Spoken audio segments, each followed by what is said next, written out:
कल हम लोग ये वाला देखे थे, है ना। कल हम लोग ये वाला देखे थे जिसमें हम लोग क्या कर रहे थे, ये भी एक टाइम डिले वाले में ही चौथा टाइप था। टाइम डिले वाले में ये आखिरी वाला टाइप था, ठीक है।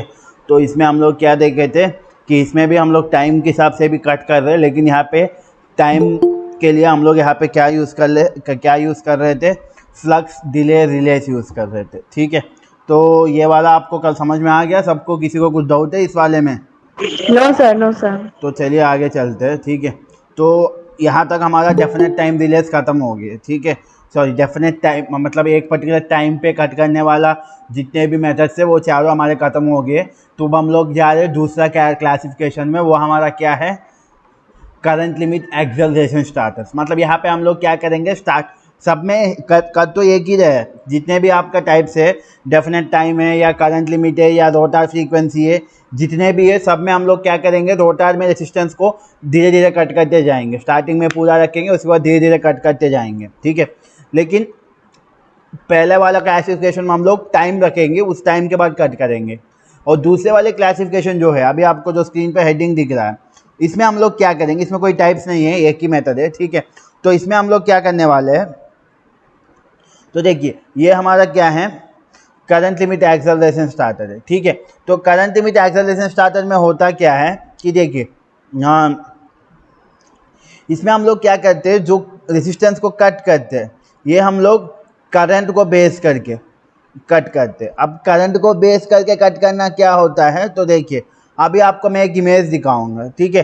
तो आपको यहाँ पे बॉटम में एक इमेज दिख रहा होगा, ठीक है। तो ये वाला एक इमेज है, ये भी इमेज आपको मैं पहले भी दिखा चुका हूँ। ये आपका क्या है, स्पीड वर्सेस टार्क का इमेज है। अब अगर टार्क और करंट दोनों प्रोपोर्शनल है तो स्पीड वर्सेस करंट का भी यही होगा, ठीक है। तो यहाँ पे आप देख सकते हैं, स्टार्टिंग में जब हमारा रेसिस्टेंस में फुल रेसिस्टेंस, जब हमारा रोटर में, ठीक है, स्टार्टिंग में जब हमारा रोटर में पूरा रेसिस्टेंस रहेगा, ठीक है, तो तब हमारा starting current 1.5 times of full load current होगा, या स्टार्टिंग टार्क भी 1.5 times of full load torque होगा, ठीक है। उसके बाद जैसे जैसे स्पीड बढ़ते जाएगा तो करंट क्या होगा, कम होते जाएगा, और एक पर्टिकुलर पॉइंट पे करंट क्या होगा, अपना फुल लोड पे आ जाएगा, मतलब डिक्रीज होते हुए फुल लोड करंट तक आएगा। फुल लोड करंट भी बोल सकते हैं, या उसका जो लोड है उसके ऊपर, उस लोड के हिसाब से। अभी मैं सोच रहा हूँ कि मैं अपना मोटर को फुल्ली लोड किया हूँ, तो इसलिए मैं हर बार फुल लोड करंट बोलता हूँ, ठीक है। जैसे जैसे स्पीड इंक्रीज होते जाएगा वैसे वैसे हमारा करंट कम होगा और एक पर्टिकुलर पॉइंट पे आ जाएगा, ठीक है। तो ये जो एक पर्टिकुलर पॉइंट पे आएगा वो हमारा लोड के हिसाब से होगा। अभी मैं फुल लोड रखा हूँ तो ये करंट हमारा फुल लोड तक आएगा। तो जब ये करंट फुल लोड तक आएगा उसके बाद हम क्या करेंगे, एक और रेजिस्टेंस कट करेंगे, तो सडनली करंट इंक्रीज होगा, फिर से कम होते फिर से फुल लोड पाएगा। फिर से जब इस पॉइंट पे एक और रेजिस्टेंस कट करेंगे, फिर से सडनली इंक्रीज होगा, फिर से कम होते हुए एक पॉइंट तक आएगा। फिर से इस पॉइंट पे जब मैं कट करूँगा सडनली करंट इंक्रीज होगा, उसके बाद कम होते एक पॉइंट तक आएगा, ठीक है। तो ये हमारा क्या था, करंट। इसमें आप लोग क्या दे सकते हो कि एक पर्टिकुलर पॉइंट पे वो कम हो रहा है, एक सडनली इंक्रीज हो रहा है, फिर से बी पे पास कम हो रहा है, फिर से इंक्रीज होकर सी डी के पास कम हो रहा है, फिर से इंक्रीज होकर एफ के पास कम हो रहा है, फिर से इंक्रीज होकर एच के पास कम हो रहा है। तो ये एक पर्टिकुलर पॉइंट के पास एक क्या हो रहा है, कम हो रहा है। तो हम यहाँ पे आप देख सकते हैं कि पिछली बार मैं क्या किया हूँ, ये जो पॉइंट है बी डी एफ या एच, इन पॉइंट्स को मैं क्या किया हूँ, ठीक है, मैं इन पॉइंट, ये मुझे नहीं पता कि ये करंट आया है नहीं आया, लेकिन मैं यही सोच के किया हूँ कि इतना टाइम पे 2 सेकंड या 3 सेकंड के बाद वो इस पॉइंट पे आएगा, तो मैं 3 सेकंड के बाद एक रजिस्टर कट करूँ, तो ऐसा मान के चला हूँ, ठीक है। लेकिन इस वाले में मैं क्या कर रहा हूँ, इस वाले में कुछ मान नहीं रहा हूँ टाइम को, मैं यहाँ पे क्या कर रहा हूँ, डायरेक्टली करंट को ही ले रहा हूँ। मतलब जब करंट इतना पॉइंट से ऊपर रहेगा तब मैं रेजिस्टेंस को कट नहीं करूँगा, जब करंट इस पॉइंट पे आएगा मैं रेजिस्टेंस को कट करूँगा। उसके बाद फिर से करंट इस पॉइंट से ऊपर रहेगा, मैं रेजिस्टेंस को कट नहीं करूँगा। फिर से जब करंट उस पॉइंट पे आएगा फुल लोड करंट पे, मतलब जब मेरा करंट फुल लोड करंट पे आएगा तब मैं रेजिस्टेंस को कट करूँगा, बाकी कंडीशन में मैं रेजिस्टेंस को कट नहीं करूँगा, ठीक है। तो इसमें हम लोग कैसे कट कर रहे हैं, हम लोग रेजिस्टेंस को बेस करके कट कर रहे हैं, ठीक है। तो इसलिए इसका नाम क्या होता है, करंट लिमिट एक्सेलरेशन होता है, ठीक है। तो यहाँ पे समझ में आया आपको? Yes sir, yes sir. तो अब हम लोग देखेंगे कि यहाँ आप देखिए, यहाँ पे हम लोग को करंट को बेस करके करना है। मतलब करंट जब अपना फुल लोड पाएगा तब हम रेजिस्टेंस कट करेंगे, उसके बाद जब वो फुल लोड से ऊपर जाएगा फिर से नहीं कट करेंगे, फिर से जब फुल लोड आएगा, मतलब जब फुल लोड आएगा तब मैं करंट को कट करूँगा।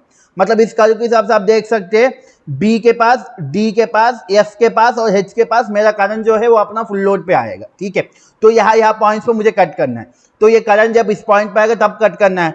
तो करंट को मेजर कर वहाँ तक आएगा मुझे कैसे पता चलेगा? तो सीधी सी बात है, हम यहाँ पे क्या यूज़ करेंगे, एक करंट रिले यूज़ करेंगे। ठीक है, एक ओवर करंट रिले यूज़ करेंगे। ठीक है, ये करंट रिले ऐसा बनाएंगे कि इस करंट रिले को जब इस रिले में जो करंट आ रहा है वो करंट जब फुल लोड करंट होगा तब ये रिले क्या करेगा, स्विच को ओपन या क्लोज करेगा। ओपन है तो क्लोज, क्लोज है तो ओपन।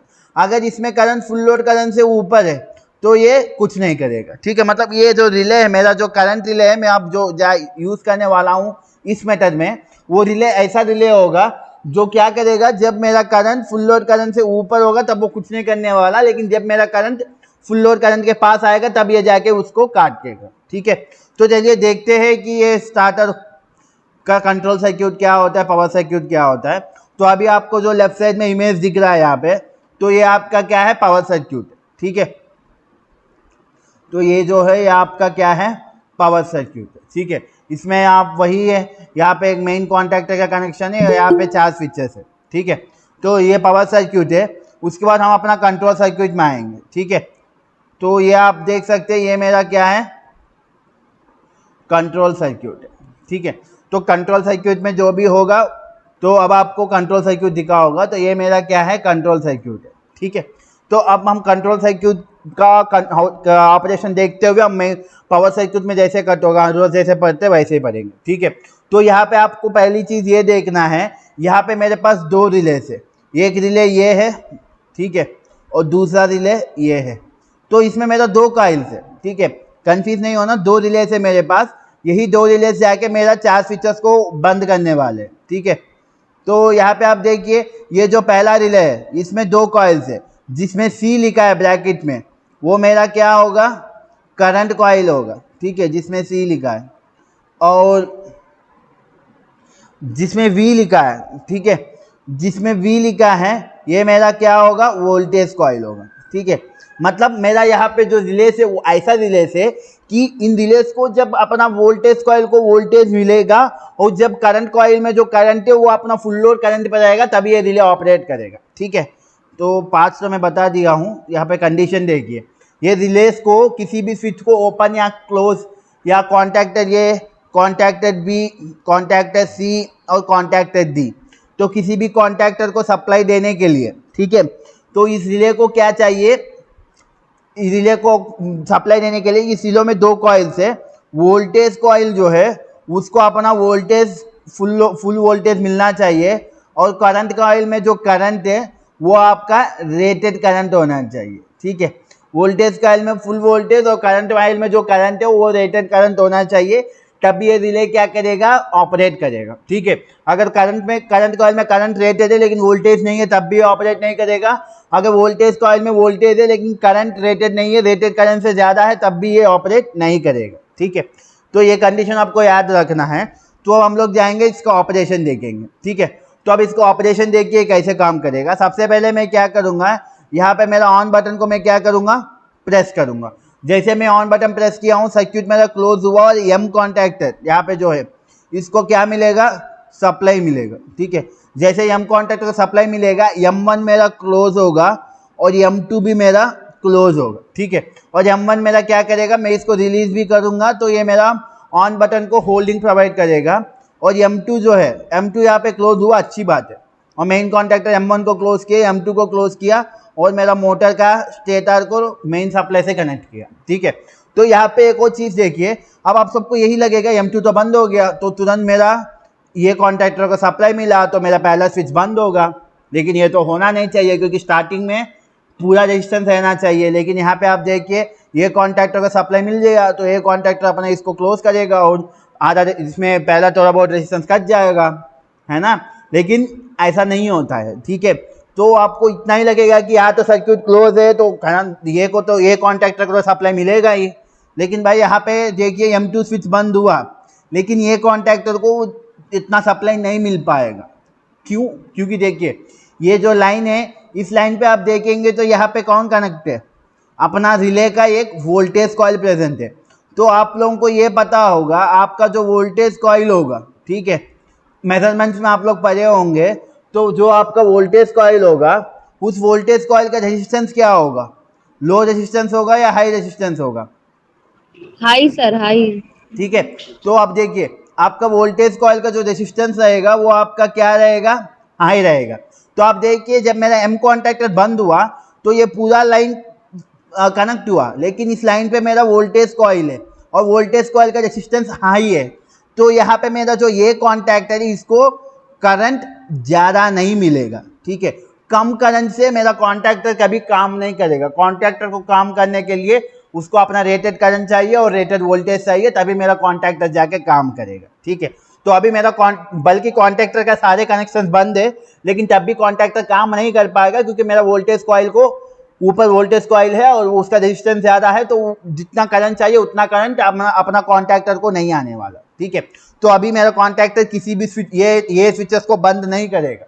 ठीक है, तो आगे क्या होगा, अब देखिए वोल्टेज कॉइल का नीचे पूरा सर्किट बंद हुआ तो मेरा वोल्टेज कॉइल को फुल वोल्टेज मिल रहा है। ठीक है, वोल्टेज कॉइल को फुल वोल्टेज मिल रहा है, लेकिन अभी भी आप देखिए मेरा करंट कॉइल को रेटेड करंट नहीं मिला, क्योंकि अभी मैं मोटर ऑन किया हूँ। तो स्टार्टिंग में मोटर जब ऑन होगा तो ये नीचे वाले कर्व में देखिए मेरा करंट कितना होगा, 1.5 times of full load current. लेकिन आपको मैं बताया हूँ कि वोल्टेज कॉइल को सप्लाई मिलने के साथ साथ करंट कॉइल में जो करंट है वो कितना होना चाहिए, फुल लोड करंट होना चाहिए। फुल लोड करंट से ज़्यादा नहीं होना चाहिए, लेकिन अभी करंट फुल लोड करंट से ज़्यादा है, तो अभी ये रिले काम नहीं करेगा। ठीक है, तो धीरे धीरे स्पीड गया और करंट मेरा यहाँ पे पहुँचा। तो यहाँ पे मेरा करंट कितना है, यहाँ पे मेरा करंट फुल लोड करंट है। ठीक है, तो जैसे ही फुल लोड करंट आया, ऑलरेडी वोल्टेज कॉइल के नीचे पूरा सर्किट बंद है, तो वोल्टेज कॉइल फेज और न्यूट्रल के बीच में आ गया, तो वोल्टेज कॉइल को फुल वोल्टेज मिल रहा है। अब करंट भी अब फुल लोड करंट में आया। ठीक है, तो अब जाके क्या करेगा ये रिले, अब ये रिले क्या करेगा, ये हटा दे रहा हूँ नहीं तो आपको वहाँ पे जो है वो दिखेगा नहीं। ठीक है, तो अब देखिए वोल्टेज कॉइल को पूरा वोल्टेज मिला, करंट कॉइल को पूरा करंट मिला, तो अब ये जाके क्या करेगा, इस कॉन्टैक्ट को बंद करेगा। ठीक है, क्योंकि ये आगे जाएगा। ठीक है, ये जो कॉन्टैक्ट है ये आगे जाके इसको बंद करेगा। जैसे ये बंद हुआ तो अब एक चीज़ आप यहाँ पे देख सकते हैं, जैसे ये स्विच बंद हुआ, ये स्विच आप देख सकते हैं वोल्टेज कॉइल का पैरेलल है, तो वोल्टेज कॉइल के पैरेलल ही यहाँ पे आप देख सकते हैं ये पैरेलल में सर्किट बंद हुआ है, तो शॉर्ट सर्किट हुआ वोल्टेज कॉइल के पैरेलल में। तो अब मेरा वोल्टेज कॉइल के पैरेलल ही ऐसा एक शॉर्ट सर्किट हुआ है, तो अब वोल्टेज कॉइल में जो वोल्टेज होगा कितना होगा, क्योंकि वोल्टेज कॉइल का पैरेलल ही शॉर्ट सर्किट हुआ है, तो वोल्टेज कॉइल में वोल्टेज कितना होगा अब 0 वोल्ट। तो आप देखिए वोल्टेज कॉइल का वोल्टेज 0 वोल्ट हो गया। ठीक है, तो वोल्टेज कॉइल का वोल्टेज तो 0 वोल्ट हो गया। ठीक है, ठीक है, तो अब देखिए पहले करंट आएगा आके, अब देखिए वोल्टेज कॉइल का वोल्टेज 0 हो गया, तो क्योंकि अब देखिए करंट अब क्या होगा, वोल्टेज कॉइल के थ्रू नहीं जाएगा, करंट किसके थ्रू जाएगा, पैरेलली जो शॉर्ट सर्किट है उसके थ्रू करंट जाएगा। और अब देखिए अब मेरा ये कॉन्टैक्टर को क्या मिलेगा, अपना रेटेड करंट मिल जाएगा। ठीक है, क्योंकि भाई मैं पहले बताया था, पहले तो यहाँ पे कोई पैरेलली शॉर्ट सर्किट नहीं था, तो जो भी करंट ए को जाना था वो वोल्टेज कॉइल से जा रहा था, और मेरा वोल्टेज कॉइल का रेजिस्टेंस ज़्यादा है, इसलिए मेरा कॉन्टैक्टर को अपना पूरा करंट नहीं मिल रहा था। लेकिन अभी क्या हुआ, जब मेरा करंट यहाँ पे फुल लोड करंट रीच हुआ रोटा सर्किट में, और वोल्टेज तो पूरा लग ही रहा था वोल्टेज कॉइल को, तो तब मेरा रिले क्या किया, स्विच को बंद किया, तो पैरेलली मेरा क्या हुआ, वोल्टेज कॉइल के पैरेलली सप्लाई शॉर्ट सर्किट हुआ। तो अब क्या हो रहा है, करंट इस शॉर्ट सर्किट के थ्रू आ रहा है, तो मेरा अब ये कॉन्टैक्टर को रेटेड करंट मिला। तो अब ये कॉन्टैक्टर क्या करेगा, जितने भी ये नाम के स्विचेस सबको बंद करेगा। तो सबसे पहले क्या करेगा, मेरा पावर सर्किट में ये स्विचेस को बंद करेगा, और मेरा इतना सा रेजिस्टेंस क्या हो जाएगा, कट हो जाएगा। ठीक है, उसके बाद कंट्रोल सर्किट में क्या करेगा, ये 2 स्विच को बंद करेगा और ये 3 स्विच को बंद करेगा। ठीक है, तो जैसे ही ये 2 स्विच बंद हुआ, तो भाई अब ये 2 स्विच क्यों बंद किए, ये 2 स्विच इसलिए बंद किया एक कॉन्टैक्टर ने, क्योंकि देखिए अब ये 2 स्विच बंद हुआ, क्योंकि देखिए आप यहाँ पे देख सकते हैं वोल्टेज कॉइल के पैरेलली शॉर्ट सर्किट हुआ, तो वोल्टेज कॉइल का जो वोल्टेज है वो 0 वोल्ट हो जाएगा। मैं आपको कंडीशन बताया था कि अगर मेरा वोल्टेज में वोल्टेज 0 हो गया, वोल्टेज मेरा रिले में वोल्टेज कॉइल का वोल्टेज रेटेड वोल्टेज होना चाहिए, लेकिन अभी वोल्टेज कॉइल का वोल्टेज 0 हो गया, तो तुरंत रिले क्या हो जाएगा, डिस्कनेक्ट हो जाएगा। लेकिन तब तक यहाँ पे ये 2 स्विच बंद हो गया, तो ये टू स्विच, अब करंट क्या होगा, ये टू स्विच के थ्रू ये कॉन्टैक्टर को आएगा और ये कॉन्टैक्टर इस स्विच को बंद करके रखेगा और इतना रेजिस्टेंस कट हुए ही रहेगा। ठीक है, तो यहाँ तक क्लियर है आपको, स्टार्टिंग जो थोड़ा बहुत रेजिस्टेंस कट हुआ है। Yes sir.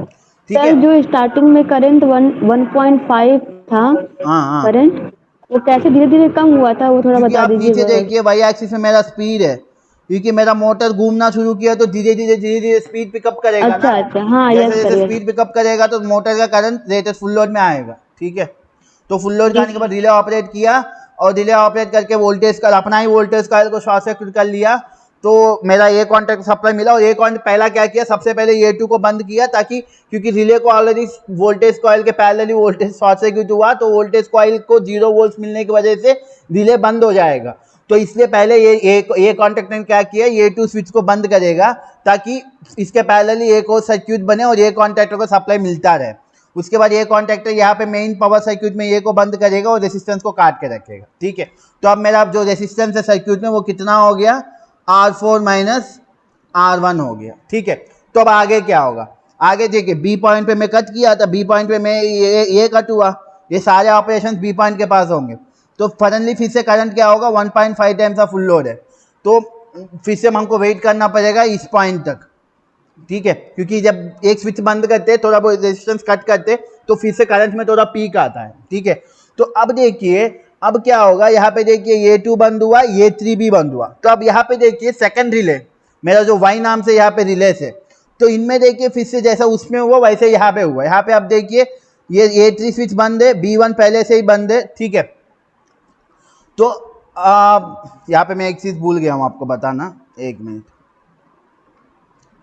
देखिए जब मेरा करंट बी पॉइंट पे रीच होगा, तो ये रिले ऑपरेट होने की वजह से अपना ही करंट वोल्टेज कॉइल को शॉर्ट सर्किट करेगा और तब मेरा ये कॉन्टैक्टर को सप्लाई मिलेगा।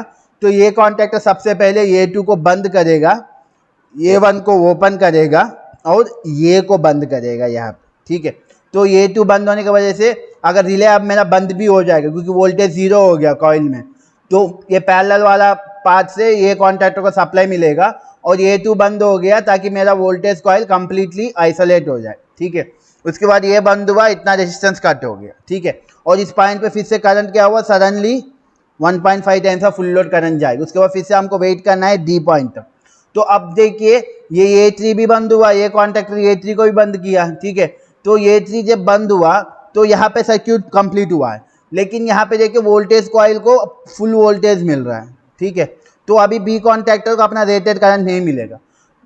ठीक है, इस पॉइंट पे क्या हुआ, ये कट होने के बाद मेरा वाई रिले का जो वोल्टेज कॉइल है उसको अपना फुल वोल्टेज मिल रहा है।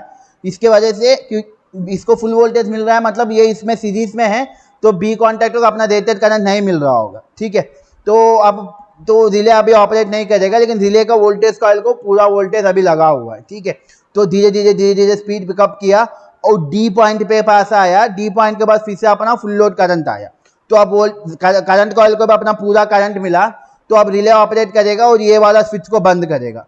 तो जैसे ही जैसा वहाँ हुआ था वैसे ही यहाँ पे भी जब ये स्विच बंद होगा, तो आप एक चीज़ यहाँ पे देख सकते हैं, मेरा रिले का एक मिनट, मेरा रिले का वोल्टेज कॉइल शॉर्ट सर्किट हुआ और तो इसका रेजिस्टेंस अब करंट जो होगा वो क्या होगा, शॉर्ट सर्किट से होते हुए बी कॉन्टैक्टर का आएगा। तो बी कॉन्टैक्टर को सफिशिएंट करंट मिलेगा, क्योंकि अभी करंट वोल्टेज कॉइल से नहीं आ रहा है, वोल्टेज कॉइल के पैरेलली जो शॉर्ट सर्किट हुआ है उसके थ्रू करंट बी कॉन्टैक्टर का आ रहा है। ठीक है, तो बी कॉन्टैक्टर को जैसे ही सप्लाई मिला, सबसे पहले बी कॉन्टैक्टर क्या करेगा, B2 को बंद करेगा, क्योंकि बी कॉन्टैक्टर को पता है कि वोल्टेज कॉइल को कम वोल्टेज मिला तो रिले कभी भी बंद हो सकता है। तो सबसे पहले बी कॉन्टैक्टर क्या करेगा, B2 को बंद करेगा ताकि करंट पैरेलली इसके थ्रू बी कॉन्टैक्टर को मिले। उसके बाद ये क्या करेगा, B2 को बंद करेगा और B1 को ओपन करेगा। ठीक है, तो जैसे और यहाँ पे मेन सर्किट में B स्विच को बंद करेगा। तो अब मेरा क्या होगा, इतना सा रेजिस्टेंस कट जाएगा। तो अब पहला मेरा R4 माइनस R1 रेजिस्टेंस कटा था, अब R4 minus R2 resistance cut जाएगा। ठीक है, और फिर से जब यहाँ पे रेजिस्टेंस कटा तो फिर से करंट क्या होगा, सडनली इंक्रीज होगा। ठीक है, तो यहाँ तक समझ में आया दो स्विचेस कैसे ऑपरेट हुए हैं। Yes sir, yes sir. उसके बाद अब देखिए, अब क्या होगा, अब अभी भी हम लोगों को सी और डी स्विच को बंद करना है, लेकिन मेरा दोनों रिलेस खत्म हो गए, अब मेरे पास रिलेस नहीं है, तो अब मैं सी और डी को कैसे बंद करूंगा। और यही यहाँ हम लोगों को यही चीज़ देखना है कि एक्स रिले तो एक्स वाला रिले तो ये स्विच को ये कॉन्टैक्टर को सप्लाई देने में काम कर लिया, वाई वाला रिले तो बी कॉन्टैक्टर को सप्लाई देने में खत्म हो गया। अब सी और डी को कौन बंद करेगा, रिलेस तो है नहीं मेरे पास, है ना। तो अब देखिए, अब हम लोग सी के लिए क्या यूज़ करेंगे, फिर से यही एक्स वाला रिले, ये जो एक्स नाम का रिले है इसी को यूज़ करेंगे सी कॉन्टैक्टर के लिए। हाँ, ये कैसे यूज़ करेंगे देखिए, मेरे से लेके इसका एड्रेस करता हूँ, ठीक है। तो देखिए, अब देख सकते हैं, अब देखिए यहाँ पे जब बी कॉन्टैक्टर ऑपरेट हुआ था, सबसे पहले अपना B2 को बंद किया ताकि पैरेलल पाथ इसको बने रहे, और B3 को बंद किया, B1 को ओपन किया, और यहाँ पे B को बंद किया ताकि इतना रेजिस्टेंस कट हो जाए रोटर सर्किट से, ठीक है। तो अब आप देख सकते हैं, अब देखिए सी कॉन्टैक्टर का कनेक्शन देखिए, सी कॉन्टैक्टर का कनेक्शन जाके एक्स रिले को ही कनेक्ट हुआ है, मतलब यहाँ पे कनेक्शन में क्या किया, एक्स रिले का कनेक्शन ये कॉन्टैक्टर को हुआ है और सी कॉन्टैक्टर को हुआ है। तो आप देख सकते हैं अब मेरा सी कॉन्टैक्टर को सप्लाई मिल रहा है एक्स रिले का वोल्टेज कॉइल से। अब देख सकते हैं मेरा वोल्टेज कॉइल को फुल वोल्टेज मिला है, और मेरा वोल्टेज कॉइल सी कॉन्टैक्टर के सीरीज में है, तो सी कॉन्टैक्टर को अपना पूरा करंट नहीं मिलेगा, तो अभी सी कॉन्टैक्टर ऑपरेट नहीं होगा, ठीक है। तो अभी इस पॉइंट पे थे, यहाँ पे काटे थे, तो करंट इतना हुआ, उसके बाद करंट धीरे धीरे कम होते हुए एफ पॉइंट पे क्या होगा, करंट अपना रेटेड करंट पे आएगा, मतलब मेरा एक्सी को अपना रेटेड करंट मिलेगा। ऑलरेडी वी एक्सवी अपना वोल्टेज कॉइल को अपना फुल वोल्टेज मिल रहा है और करंट कॉइल को अपना फुल करंट मिला, तो ये क्या करेगा, पैरेलली ये स्विच को बंद करेगा। तो अब एक्स रिले का फिर से क्या हुआ, अपना वोल्टेज कॉइल शॉर्ट सर्किट हो गया। तो जैसे ही एक्स रिले का अपना वोल्टेज कॉइल शॉर्ट सर्किट हुआ, तो जो भी करंट है अब वो वोल्टेज कॉइल के थ्रू नहीं आएगा, शॉर्ट सर्किट के थ्रू होते हुए सी कॉन्टैक्टर को आएगा। तो अब शॉर्ट सर्किट के थ्रू सी कॉन्टैक्टर को आ रहा है, तो सी कॉन्टैक्टर अपना फुल करंट मिलेगा।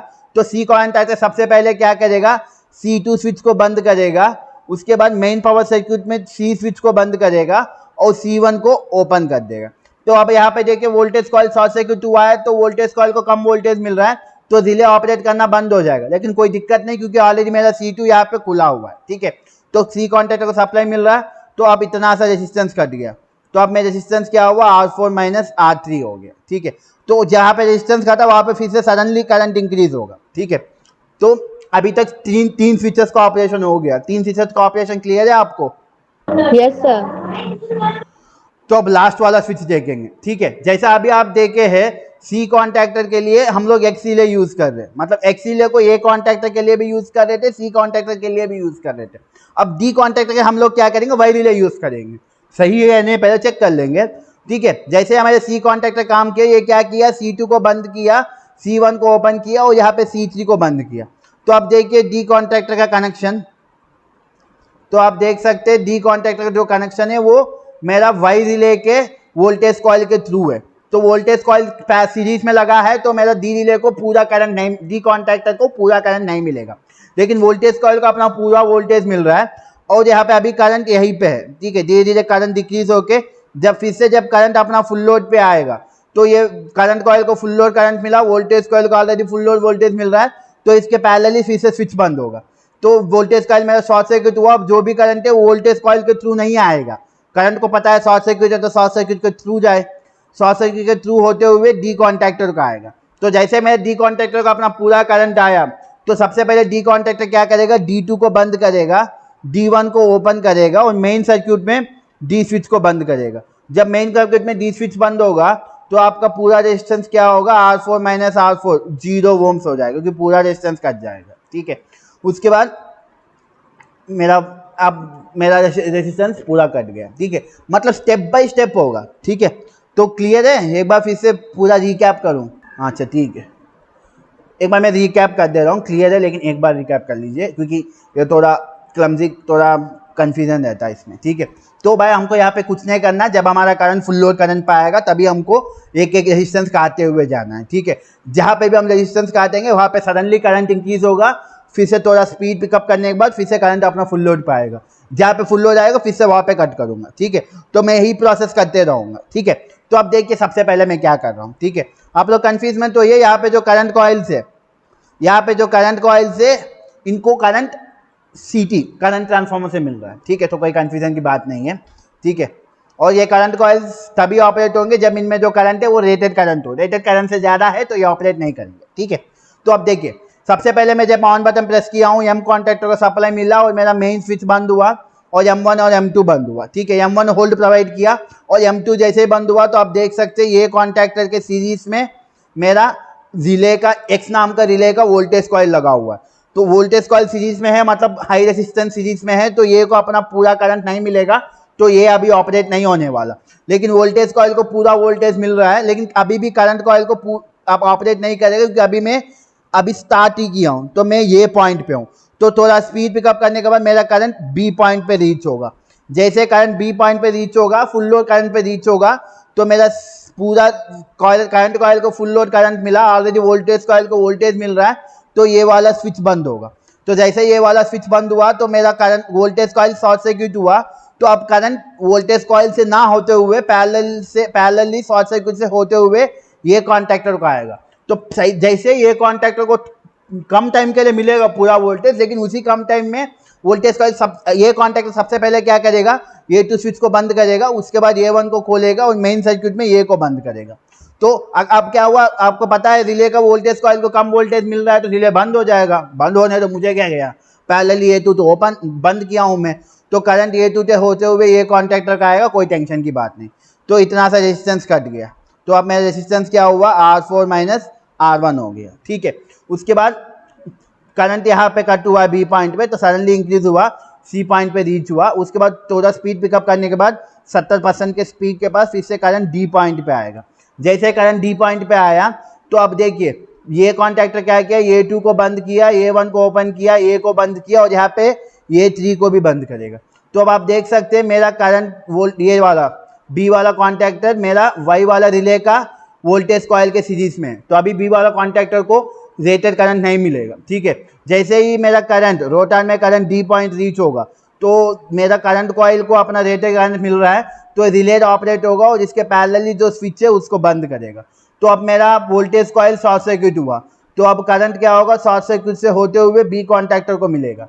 तो B कॉन्टैक्टर क्या करेगा, सबसे पहले B2 को बंद करेगा, B1 को खोलेगा, मेन सर्किट में B को बंद करेगा और B3 को बंद करेगा। तो मेन सर्किट में अब इतना सा रेजिस्टेंस कट गया, मतलब मेरा रेजिस्टेंस क्या हुआ, R4 माइनस R3 हुआ, ठीक है। तो उसके बाद फिर से करंट D पॉइंट पर हमने रेजिस्टेंस काटा, तो सडन करंटली इंक्रीज होकर E तक जाएगा। और यहाँ पे आप देखिए C वाला कॉन्टैक्टर के लिए मैं फिर से X वाला रिले को यूज़ कर रहा हूँ, तो आप देख सकते हैं C वाला कॉन्टैक्टर के सीरीज में X वाले का वोल्टेज कॉइल लगा हुआ है। तो अभी C को अपना रेटेड करंट नहीं मिलेगा, लेकिन जैसे ही करंट कॉइल में करंट F पॉइंट पर रीच होगा तो X रिले ऑपरेट करेगा और अपना ही वोल्टेज कॉइल को ये शॉर्ट सर्किट करेगा, ठीक है। तो जैसे ही अपना ही वोल्टेज कॉइल को वो शॉर्ट सर्किट करेगा तो जो भी करंट है वो C वोल्टेज कॉइल से ना होते हुए शॉर्ट सर्किट से होते हुए C कॉन्टैक्टर को आएगा। तो C कॉन्टैक्टर सबसे पहले क्या करेगा, C2 को बंद करेगा, C1 को खोलेगा और पावर सर्किट में C को बंद करेगा ताकि इतना सा रेजिस्टेंस कट जाए, मतलब रेजिस्टेंस R4 माइनस R3 हो जाए, ठीक है। उसके बाद अगर मेरा रिले बंद भी होगा तो कोई दिक्कत नहीं, क्योंकि ऑलरेडी C2 पैरेलली ओपन हुआ है, ठीक है। उसके बाद आप देख सकते हैं फिर से करंट सडनली इंक्रीज होगा, जहाँ पे मैं कट किया हूँ वहाँ से फिर से करंट धीरे धीरे डिक्रीज होगा। तो अब आप देख सकते हैं C कॉन्टैक्टर C3 को बंद किया, तो आप देख सकते हैं C कॉन्टैक्टर मेरा Y रिले का वोल्टेज कॉइल के सीरीज में है। तो अभी मेरा D कॉन्टैक्टर को कोई सप्लाई नहीं ऑपरेट नहीं करेगा, क्योंकि अभी उसको लो करंट आ रहा है, ठीक है। तो जैसे ही ये H पॉइंट पे रीच होगा तो मेरा करंट कॉइल भी ऑपरेट होकर ये रिले अपने ही वोल्टेज कॉइल को शॉर्ट सर्किट करेगा। तो जो भी करंट है वो शॉर्ट सर्किट से होते हुए D कॉन्टैक्टर का आएगा। तो D कॉन्टैक्टर सबसे पहले D2 को बंद करेगा, D1 को खोलेगा और यहाँ पे D को बंद करेगा, तो यहाँ पे पूरा रेजिस्टेंस कट जाएगा। अब मेरा वोल्टेज कॉइल शॉर्ट सर्किट हुआ है तो रिले तो बंद होना ही है, लेकिन पैरेलली D2 खुला है तो कोई दिक्कत नहीं।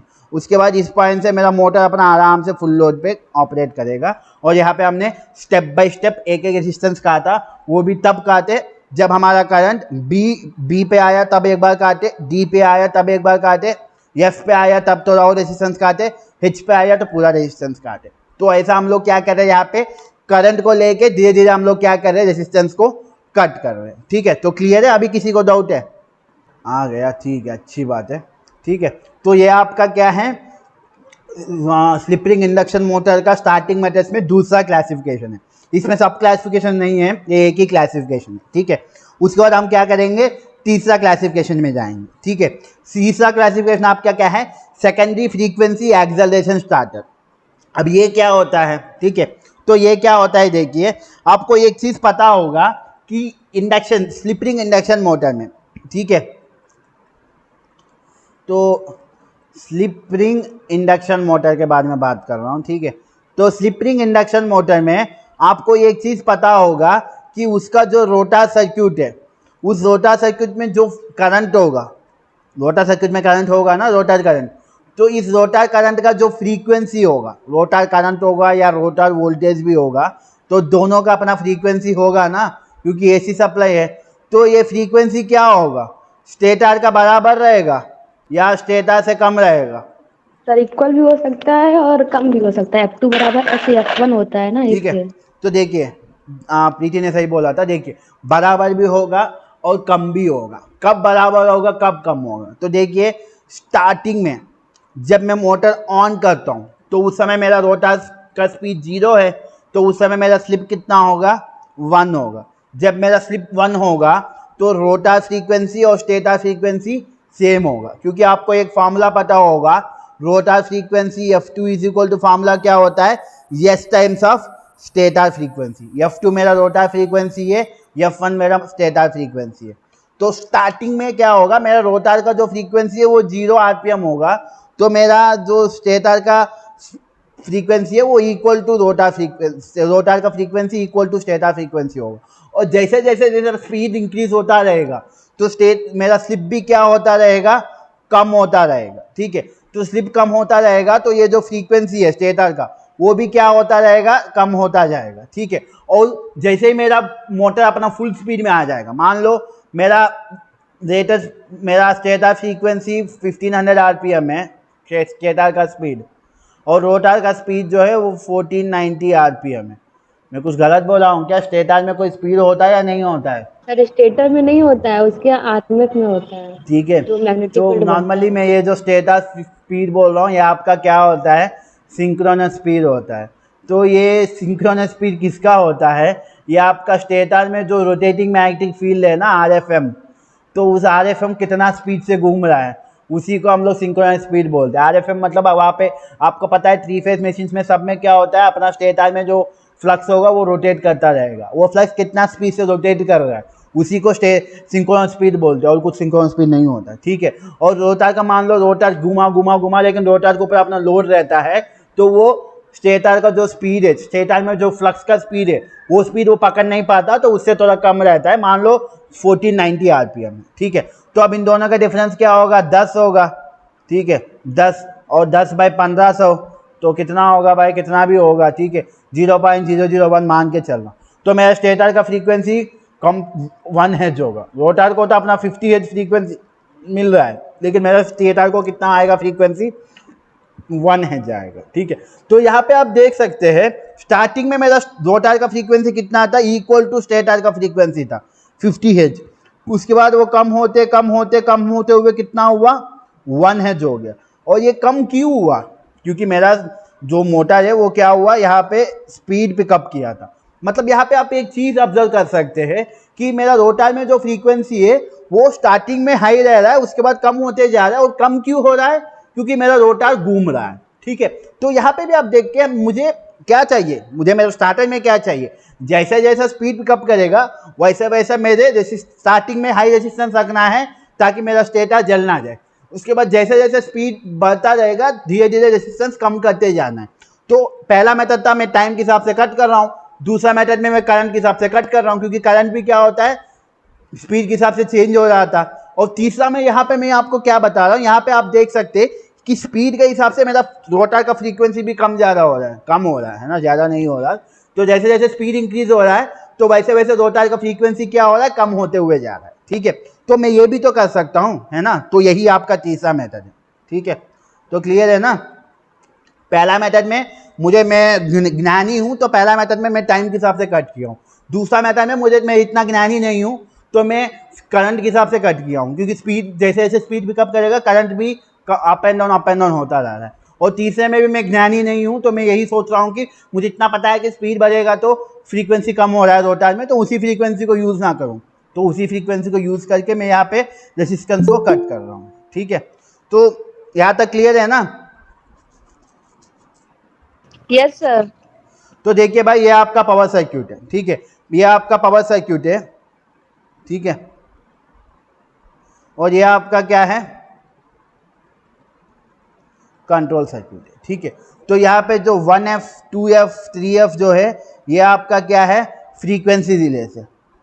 तो फ्रीक्वेंसी रिलेस भी एक होते हैं। ठीक है, तो कंफ्यूज मत होइए, ये आपका क्या है? फ्रीक्वेंसी रिलेस है। और आप यहाँ पे एक चीज़ देख सकते हैं, ये आपका रेसिस्टर है, बल्कि ये आपका मेन रेसिस्टर है। ठीक है, ये आपका मेन रेसिस्टर है जो आपका रोटा सर्किट में लगा है, और इस मेन रेसिस्टेंस को मुझे कट करना है।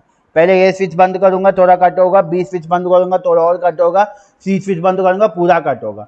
लेकिन यहाँ पे मैं फ्रीक्वेंसी रिले के पास इधर साइड एक रेसिस्टर कनेक्ट किया हूँ, और इधर साइड में एक कैपेसिटर कनेक्ट किया हूँ। अब ये क्यों कनेक्ट किया हूँ, क्यों ये सब करके हमको कंफ्यूज कर रहे हो? ठीक है, तो ये सब क्यों किया हूँ मैं? क्योंकि देखिए, आपको एक चीज़ पता है, अगर मेरे पास आरसी सर्किट है, तो आरसी सर्किट में एक फ्रीक्वेंसी होता है, उसको हम लोग क्या बोलते हैं? रिजोनेंस या रिजोनेंट फ्रीक्वेंसी बोलते हैं।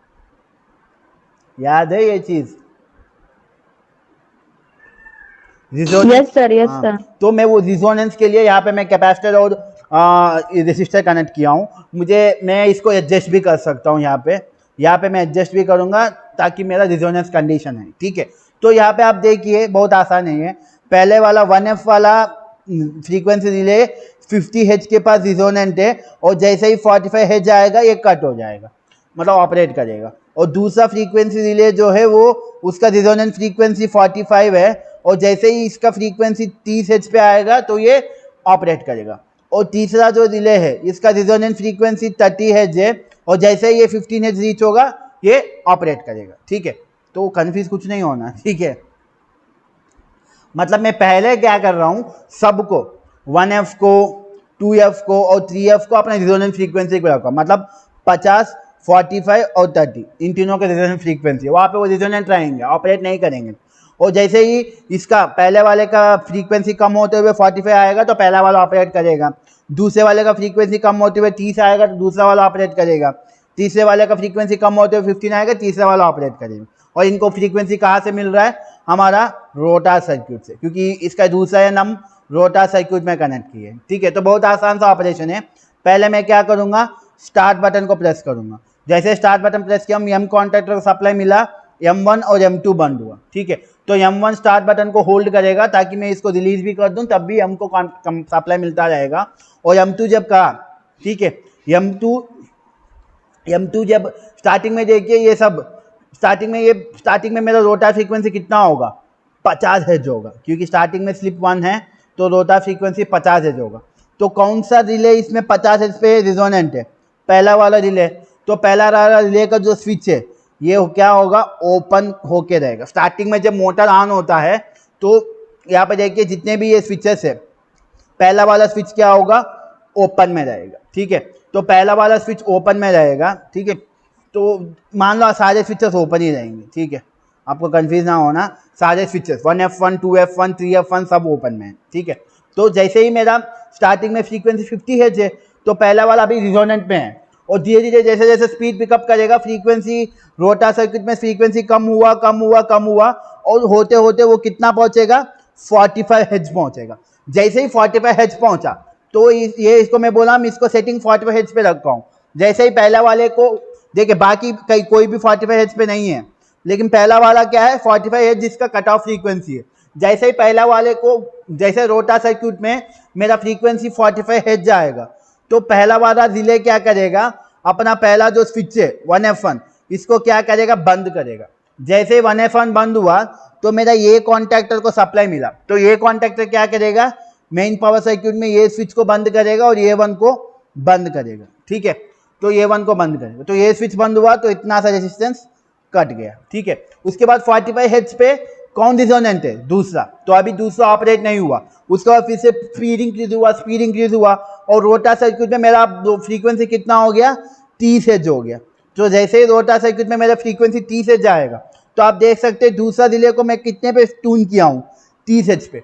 तो दूसरा रिले क्या करेगा, अपना 2F1 स्विच को बंद करेगा। ऑलरेडी A1 तो पहले बंद था क्योंकि A कॉन्टैक्ट उसको बंद करके रखा था, और जैसे 2F1 भी बंद हुआ तो B कॉन्टैक्टर को क्या मिला, सप्लाई मिला। तो जैसे ही B कॉन्टैक्टर को सप्लाई मिला तो यहाँ पे B स्विच क्या हुआ, बंद हुआ।